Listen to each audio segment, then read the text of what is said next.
ఈరోజు మనతో పాటు బీజేపీ లీడర్ ప్రేమ్ గాంధీ గారు ఉన్నారు. నమస్తే సార్. సార్, ఇప్పుడు విజయశాంతి గారి కామెంట్స్ చూసుకుంటే కొన్ని వ్యతిరేక శక్తులను తెలంగాణలో బీజేపీ తీసుకొస్తుంది, తెలంగాణ ఉద్యమకారులను పై కుట్ర చేస్తుందని కామెంట్స్ చేశారు. సో ఈ కామెంట్లను ఎట్లా చూడాలి?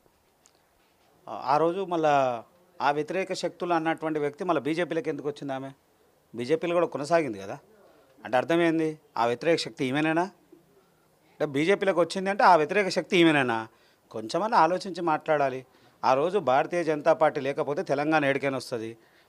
సుష్మా స్వరాజ్ గారు లేవనెత్తినప్పుడు తర్వాత ఆ రోజు సుష్మా స్వరాజ్ గారి విషయం దేశమంతా తెలుసు. ఆవిడ మాట్లాడింది కాబట్టి తెలంగాణ ఈరోజు సాధ్యమైంది. తెలంగాణ గడ్డ మీద మనం ప్రశాంతంగా మాట్లాడుతున్నాం.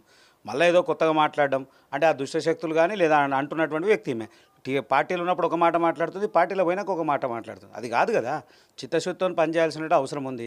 ఆ రోజు డబ్బులక, ప్రలోభాలక, పదవులక ఎవడమ్ముడు పోయిండు? ఏ పార్టీకి పోయి ఆమె గులామైంది? ఏ పార్టీ నుంచి ఏ పార్టీలకు పోయింది? ఆమె ఏ పార్టీలు ఇచ్చిపెట్టింది? ఒక పార్టీ అని కాదు, అన్ని పార్టీలలో పోయి లాస్ట్కు మళ్ళీ ఎక్కడ రావాలో అక్కడికి వచ్చి కూర్చున్నది. అది కాదు కదా. చిత్తశుద్ధితో ఉన్నటువంటి వ్యక్తుల విధానం మాటలకు వాళ్ళ మాటలను గౌరవిస్తాం.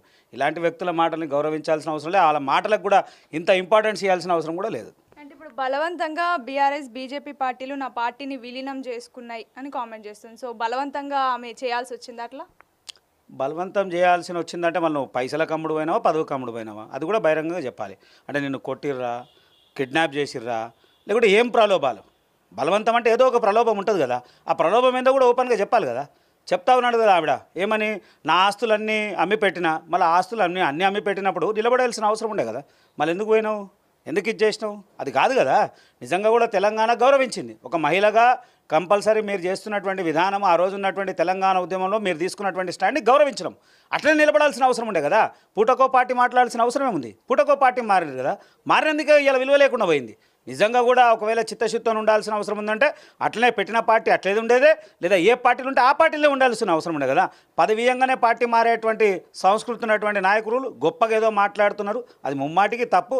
ఆమె మాటల్ని ప్రస్తావించేటువంటి పరిస్థితి ప్రజలు ఆలోచిస్తూ కూడా లేరు ఆమె విషయంలో. బలవంతం అంటే ఏదో ఒక ప్రలోభం ఉంటుంది కదా. ఆ ప్రలోభం ఏందో కూడా ఓపెన్గా చెప్పాలి కదా. చెప్తా ఉన్నాడు కదా ఆవిడ, ఏమని? నా ఆస్తులన్నీ అమ్మి పెట్టినా, మళ్ళీ ఆస్తులు అన్నీ అమ్మి పెట్టినప్పుడు నిలబడాల్సిన అవసరం ఉండే కదా. మళ్ళీ ఎందుకు పోయినావు? ఎందుకు ఇది చేసినావు? అది కాదు కదా. నిజంగా కూడా తెలంగాణ గౌరవించింది. ఒక మహిళగా కంపల్సరీ మీరు చేస్తున్నటువంటి విధానం, ఆ రోజు ఉన్నటువంటి తెలంగాణ ఉద్యమంలో మీరు తీసుకున్నటువంటి స్టాండ్ని గౌరవించడం, అట్లనే నిలబడాల్సిన అవసరం ఉండే కదా. పూటకో పార్టీ మాట్లాడాల్సిన అవసరమే ఉంది. పూటకో పార్టీ మారింది కదా. మారినందుకే ఇలా విలువ లేకుండా పోయింది. నిజంగా కూడా ఒకవేళ చిత్తశుద్ధితో ఉండాల్సిన అవసరం ఉందంటే అట్లనే పెట్టిన పార్టీ అట్లేది ఉండేదే, లేదా ఏ పార్టీలు ఉంటే ఆ పార్టీలో ఉండాల్సిన అవసరం ఉండే కదా. పదవీయంగానే పార్టీ మారేటువంటి సంస్కృతి ఉన్నటువంటి నాయకులు గొప్పగా ఏదో మాట్లాడుతున్నారు. అది ముమ్మాటికి తప్పు. ఆమె మాటల్ని ప్రస్తావించేటువంటి పరిస్థితి ప్రజలు ఆలోచిస్తూ కూడా లేరు ఆమె విషయంలో.